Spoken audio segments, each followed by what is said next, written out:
Our next speaker is Professor Johanna Hoerning. She is professor of sociology, namely spatial sociology, from the Institute for Sociology at Technical University in Berlin. Her area of specializations include urban sociology, spatial urban sociology, political sociology, and decolonial theories, and social conflict, and life conditions and migration and refugee problems from a sociological perspective. And her publications include Considering Space, a Critical Concept. This is an edited volume for social sciences in 2023. And she has a book, Megastädte zwischen Begriff und Wirklichkeit, also mega cities between concepts and reality. She has a forthcoming work, Einführung in die Stadt und Raumsoziologie, also Introduction to Urban and Spatial Sociology. Thank you so much for coming, and the floor is yours. Dividing the world, spatial binaries in global perspective. Thank you so much, Yokorizaka, and everyone for being here and for the kind invitation and for having us here. I think it's a very interesting constellation and an opportunity for exchange between three very different talks as I see it. And I think I can, at least so far, I have a link to what the director said in the beginning when he was presenting his work on Eastern and Western Christianity or concepts of Christianity. Because what I'm going to talk about now is rather reflection and a conceptualizing work on how to understand global binaries, such as the global West and the global East and the global South and North. And we have so many of those. And I'm going to talk about three, actually, precisely, mostly like global East and West binary, the North and South binary, and also about the urban and rural, because I think this is the work that I'm doing is kind of trying to understand how we describe our world in spatial binaries as a divided world, actually specifically, and how we can use those categories and how we can understand those. One of the effects of these binaries is that persons are not only positioned in specific ways, but also localized in specific ways. And this is something that I can relate to Kristen's talk right now. But I'm only going to touch that, because it's a more conceptual approach. This is actually related to the work that Yoko just now referred to.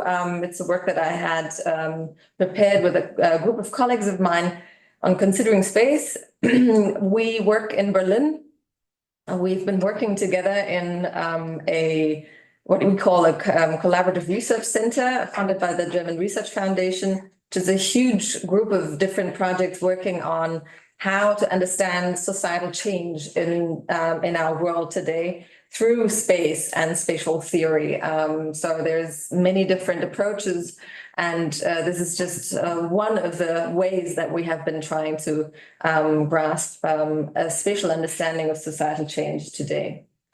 So what I'm going to talk about is exactly what I just mentioned, how I'm trying to get rid of this. Let me see. Yeah, that's better, I think. Can't change that. This is a kind of, it appears as a black.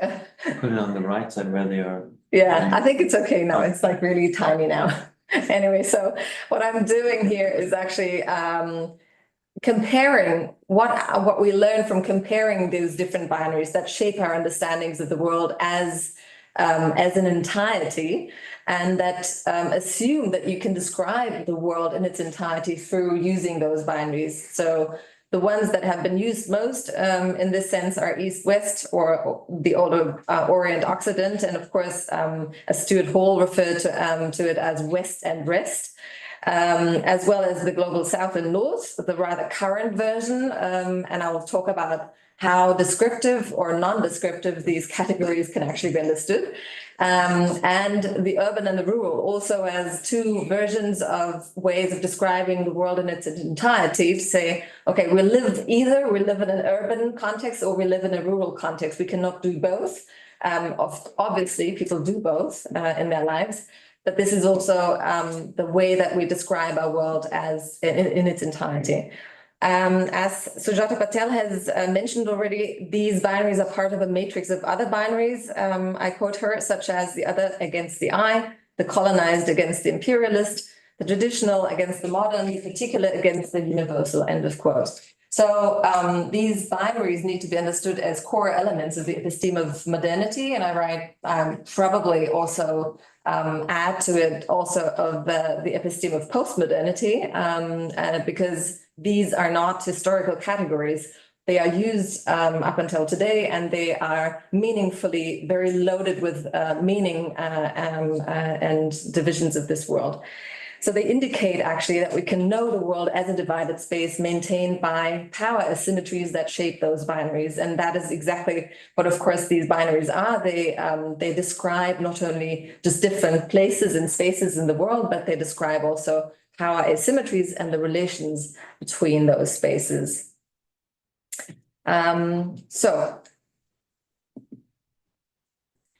In the discussion of these spatial binaries, what is very striking is that they are described in the literature as both. Some describe them as really real structures of inequality also, and others describe them as fictional, as psychological or even simply epistemological perceptions and discursive constructions. There's a long tradition of discussing this in development studies, where they are either reflected as binaries that reflect, that really that show the geopolitical relations in the world, and others that rather understand them as discursive constructions of geopolitics, like an effect of geopolitics. What happens is that simply they still refer to geopolitics in very profound ways. Either they're seen as the basis of geopolitics or as the effect of geopolitics. And I think what might be interesting today is also because I just caught myself that I have not quite yet thought about it in terms of religion and ideology. But I think this could be an interesting discussion also in the end that we could engage in. Now, in post and decolonial studies, these terms have been very informative. You probably know that we're talking about, there's a lot of talk about a Southern theory turn in many different disciplines and many different phenomena that we're looking at. So basically and most importantly, the Global South and North division has become a very strong indicator and referent for post and decolonial studies. But also in this context, over the years, we've seen different accounts of that. So some argue that the spatial binaries actually really relate to real global divisions and persistent inequalities that really ought to be named and analyzed in order to address the global inequalities thereby produced. As Rowan Cornell, famous post-colonial writer from Australia, said, quoting, "Through all the ambiguities of terminology, the realities of global division show through and need to be named in order to be analyzed."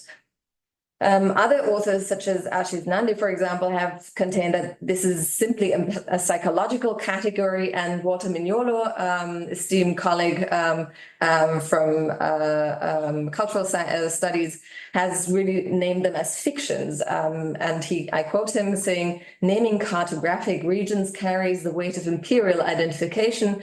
There is never a direct relation between the name and the map on the one hand, and the people and the region on the other."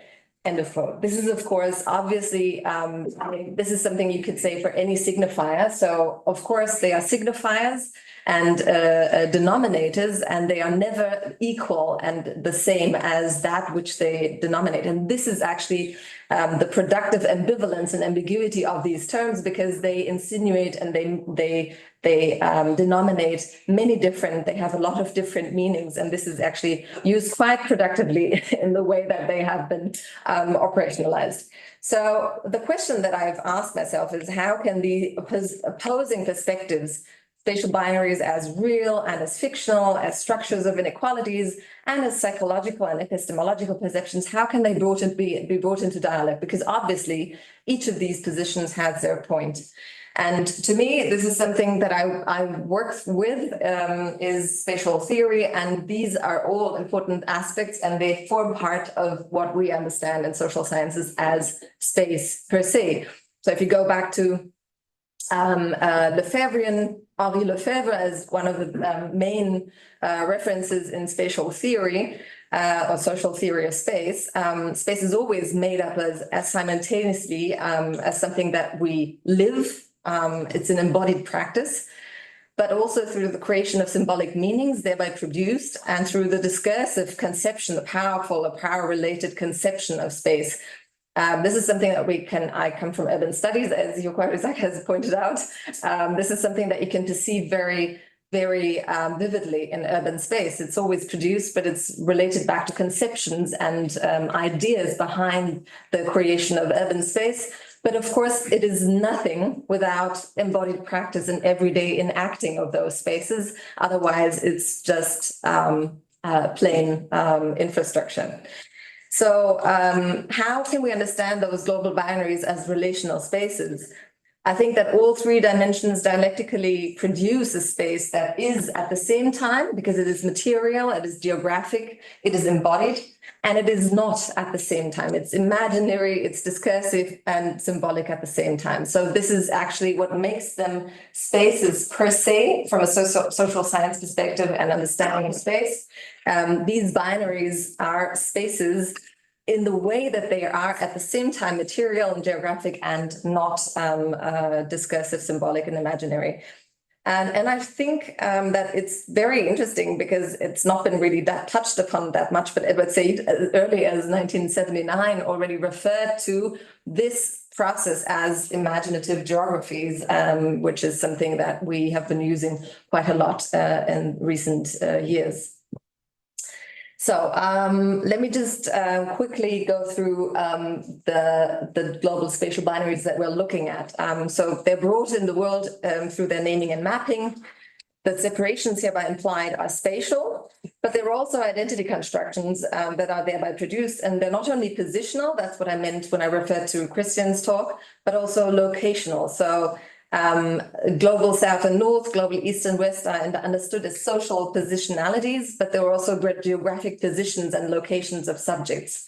They appear as natural divisions as such, and that's what actually spaces do. Whenever we construct a space, it appears as natural. And so these global spatial binaries also appear as natural divisions of the world, of actions, places, and relations forming this world. But we have to understand the process of construction of these binaries if we want to analyze what's behind it and how we can understand it and how we can also use it. So one of the questions here, of course, is, are they analytical categories that we can really reuse? Because many times we use them as rather descriptive categories, and they stand per se for something. But we ought to actually understand them as analytical categories. That's what I'm trying to say. So what kind of categories are they? How are the spaces that they insinuate produced? What are the underlying mechanisms? What can we see when we look at the world through these binaries? What is obscured? This is, of course, an epistemological basic question. What can we see and what can we not see? What is made invisible if we look at the world through these binaries? So these are some of the questions that I've been looking at. If we go through the binaries at hand, so one of the basic and the oldest, let's say, binaries, the West-East, and I've just kind of compiled it together, the West-East other binary as an opposition of othering. tied back to the understanding. This is what works vice versa. So we have, and there's literature on Eastern perspectives of this binary and Western perspectives of the binary. But of course, the most dominating perspective was that of the binary as oppositions of othering tied back to the understanding of Euro-America as the center of modernity, as the Comoros also reflected upon. So they represent a lot of meaning, but they're also inventions, and this is where this move between reality and fictionality of these binaries also comes in. So that's what I said before. The vagueness and ambivalence of the terms is actually quite productive. It enables a whole variety of speaker positions from which different perspectives on the relationality of the binary emerge. And at the same time, they are referring to existing inequalities and power asymmetries. So we have, if we, and there's a lot of understandings that try to make a provocation by saying we have a lot more similarities between what is generally understood as division between West and East, and that this idea of similarities also works the same for global South and North. Is actually the idea of similarities is actually a provocation, which runs, of course, the risk of disregarding the asymmetries that are there, but also points to the strong, as R.F. Dierlich has pointed out, immediate and concrete ties between colonizers and colonized, and emphasizes the relationality of the binary and makes it possible to see different versions of what the West symbolizes, of course, as the central dominating concept behind it. So what they are is actually polysemic, they're floating signifiers, that is what I related to first. But they're also not simply, you can't understand them as territories, of course, obviously. They're very networked sense of where the West and where the East is. It's not quite an understanding of territories of the West and territories of the East. So they're quite beyond fixed territorialities and always elsewhere, as Müller contended. It was a really interesting text on the global East and the floating signifier, not an empty signifier, but a floating signifier, signifying many different things from different positionalities. Of course, Stuart Hall very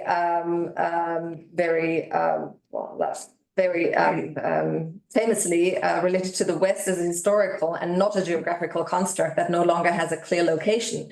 And this understanding I would like to contrast here, because I say that it is true in a sense, and not only for the West or Europe, but for any other descriptive category like that. But the binary is still spatial. It's not non-spatial just because it is historic. Space is produced through social practice and relates to locations, but it is not reducible to one specific location. So understanding them as space is not locating them at a very specific point on the globe, but understanding them as spatial constructions of spanning across spanning relations and links between different locations in the world. So space spans across locations and scales, shaping networks, territories, places, and routes. That is exactly actually how we understand space at the Center for Collaborative Research on Spaces. Now, I'm going to be a little bit shorter on the global South-North and try to find some time for urban and rural. But what is actually can be said is that both global South-North and urban-rural are said to be much less charged descriptions of global differences and different spaces. Now, this is a question that we can really raise a question mark and put it there, because they are, of course, very charged. But the contributions are very wary or hesitant of the denominators, but still reinstate the binary. So, I mean, global North and South is everywhere in the literature, and they are supposedly less charged descriptions, but they're still they work in the same way as the global West and East actually have worked. And there's a lot of talk and debate about are there convergences, are there divergences, and how is this working through the global inequalities that we can perceive? Those global inequalities are there, they're historically produced. They're not going away through finding other new denominators, of course, obviously, for global binaries. But what we need to understand is how these descriptions and how the denominators work in order to understand what is happening, if we are seeing widening gaps or approximations, and how that differs on different scales. Because obviously we have had in urban theory a lot of talk about the approximation of that which we define as global south and north, because we see both they're in neighborhoods in global cities all over the place. So global south and north is everywhere. It's not a region. It's certainly not a territory, and it's certainly not one specific geographical location. That is clear. This is also what Müller contends. He says, I'm quote him, rather than mere geographical descriptors, the global north and south today signify primarily a political and epistemological project, a turn away from the language of developmentalism, a reorientation of knowledge production from the universalism and Eurocentrism in the north, and a valorization of a multiplicity of knowing practices as found in the global south, and a political inspiration for the reconfiguration of global politics. So it's actually quite loaded with a lot of things that it's supposed to do. Now, what happens is that apparently we can't imagine our world outside or without this global south-north binary.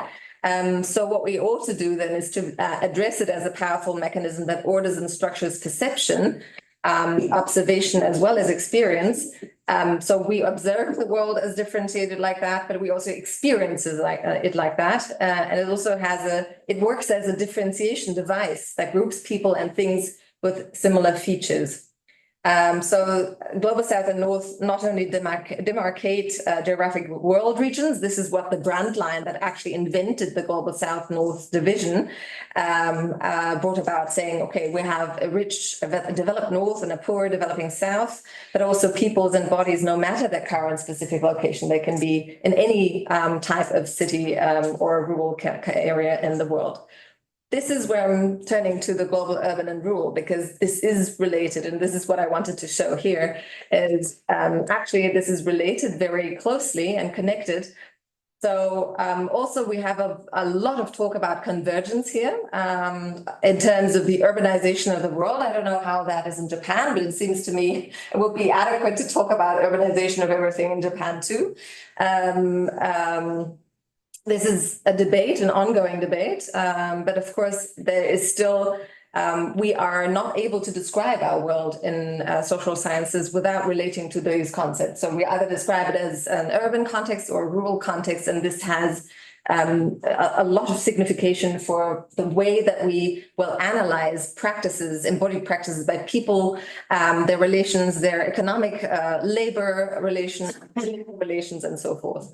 So they are spaces that are distinguished, that relate political practices of conflict and struggle over land, territory, and property. This is actually what something I'm relating here to Ananya Roy, who has been working on that in the Indian context a lot, saying that we, rather than descriptive categories, we can understand them as analytical categories or political categories, actually, in the way that access to land, territory, and property is actually regulated. This is what she actually understands as urban and rural. What we can see here is, again, that they overlap, they're related very closely.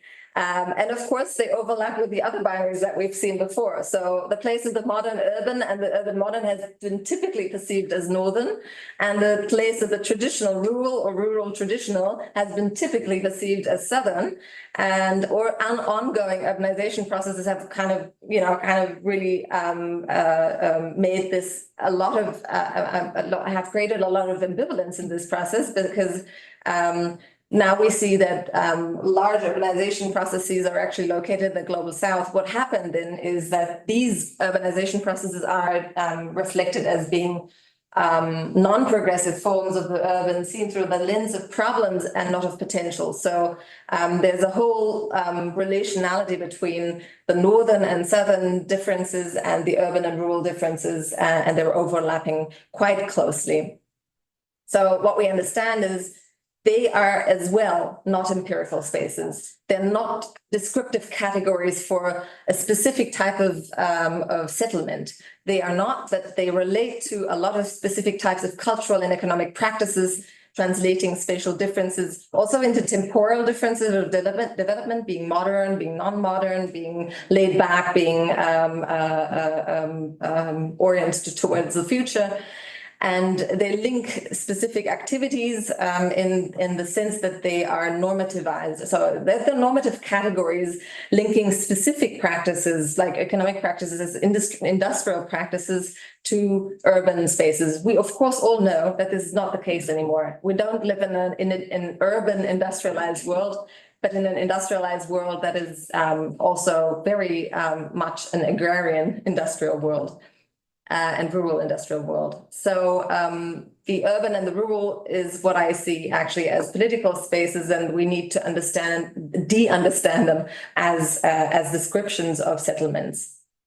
So comparing, this is my last slide, comparing these binaries that shape an understanding of the world in its entirety, and that thereby classifies ways, levels, and places of being in the world is, I think, a very interesting and productive work in order to make us see how these very seemingly descriptive categories, but we need to understand them as analytical, and we need to address them as spaces in terms of their material, discursive, and symbolic production, as spatial constructs. The binaries are as much historical as they are geographical. They are both, and this is interrelated. And they're not territories.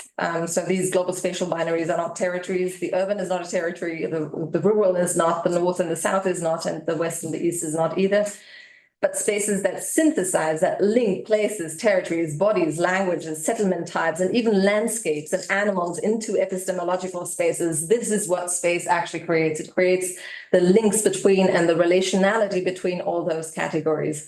And I think this is a promising way of understanding these categories. It's ongoing, we can discuss it. I think it will be interesting to see what a perspective from cultural and religious practices can add to that. And I'm looking forward to the discussion. Thanks.